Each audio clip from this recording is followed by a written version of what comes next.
কি বললো?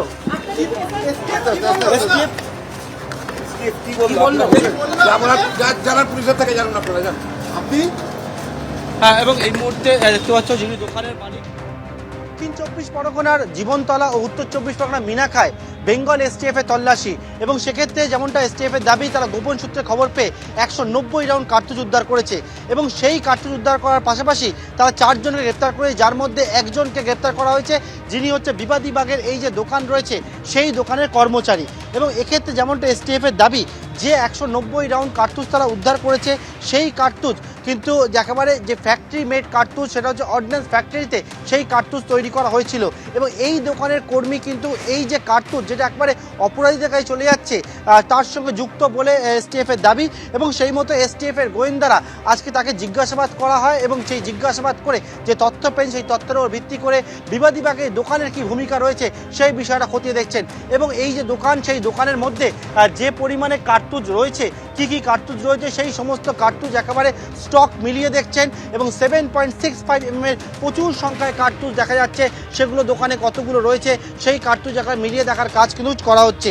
এসটিএফ এর আরও দাবি যে রাজ্যের বিভিন্ন জায়গায় যে একের পর এক শুট আউটের ঘটনা ঘটেছে সেই তদন্তে নেবে। তারা যখন দেখতে পান যে সেই ক্ষেত্রে যে কার্তুজ ব্যবহার করা হয়েছিল সেই কার্তুজ কিন্তু একবারে অর্ডিন্যান্স ফ্যাক্টরি থেকে তৈরি হওয়া কার্তুজ, অর্থাৎ বিভিন্ন জায়গা থেকে আর্মস চলে আসছে, সেই আর্মসে যে কার্তুজগুলো ব্যবহার করা হয়েছে সেগুলো একেবারে ফ্যাক্টরি মেড কার্তুজ। অর্থাৎ একেবারে এই যে দোকান, যে দোকান এক জায়গায় লাইসেন্স যাদের রয়েছে তাদেরকে অস্ত্র বা কার্তুজ বিক্রি করার কথা, সেখান থেকে কোনো রকমভাবে হিসেবে গড়মিল করে এই কার্তুজ এই সমস্ত এই দোকান থেকে পৌঁছে যাচ্ছিল ক্রিমিনালদের কাছে। এবং সেই মতো এসটিএফ এর গোয়েন্দারা তারা এসে এই দোকানও তল্লাশি করছেন, 4 জনকে জিজ্ঞাসাবাদ করে তাদের কাছ থেকে তথ্য সংগ্রহ করার কাজ করছেন।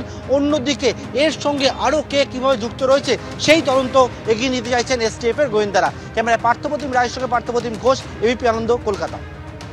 অর্থাৎ বুঝতেই পারছেন যে কিভাবে এই অস্ত্রগুলো পৌঁছে গেল, গুলিগুলো পৌঁছে গেল, সেটাই সব থেকে বড় প্রশ্ন। কারণ একের পর এক শুট আউটের তদন্তে নেমে যেভাবে অস্ত্র কারবারের পর্দা ফাঁস করলো পুলিশ, কাদের হাতে পৌঁছে যাচ্ছিল? বড় কোনো অপরাধের ছকে দক্ষিণ 24 পরগনায় এত অস্ত্রগুলি মজুত করা হয়েছিল কি? কর্মী গ্রেফতার করা হয়েছে একজন কর্মীকে। বিবাদী বাগে অস্ত্রের দোকানে রাজ্য পুলিশের এসটিএফ দীর্ঘক্ষণ ধরে আজকে তল্লাশি চালায়, আধিকারিকদের জিজ্ঞাসাবাদও তারা চালান এবং তারপরে সেই দোকানটি সিল করে দেয় পুলিশ। আবেদ মুন্সি ধরা করার পরে প্রমাণ হয়েছে যে বাসন্তী এক্সপ্রেসওয়ে এলাকা, ক্যানিং, জীবনতলা, ওই বিস্তীর্ণ এলাকা বাসন্তী গোসাবা সহ বাংলাদেশ তীরবর্তী এলাকা, যেখানে ডেমোগ্রাফি পরিবর্তন হচ্ছে, যেখানে হিন্দুরা ভোট দিতে পারে না, যে এলাকা কার্যত অস্ত্র গুন্ডাদের হাতে চলে গেছে, যে এলাকায় গণতন্ত্রের লেশমাত্র নেই, যেখানে পঞ্চায়েত নির্বাচন হয় না, লোকসভা বিধানসভায় লুট হয়, সেই এলাকায় এইসব জিনিস ঘটবে, এটা খুব স্বাভাবিক। পশ্চিমবাংলায় এরকম কিছু জায়গা রয়েছে যে জায়গাগুলোতে অবিলম্বে মণিপুরের মতো কড়া ব্যবস্থা দেওয়াই নেওয়া দরকার। এটা পশ্চিমবঙ্গের ভারতীয় জনতা পার্টির স্বার্থে নয়, দেশের স্বার্থে। আইন শৃঙ্খলা একদম ঠিকঠাক আছে, এগুলো সিপিএমের সময় ভুলে গেলেন।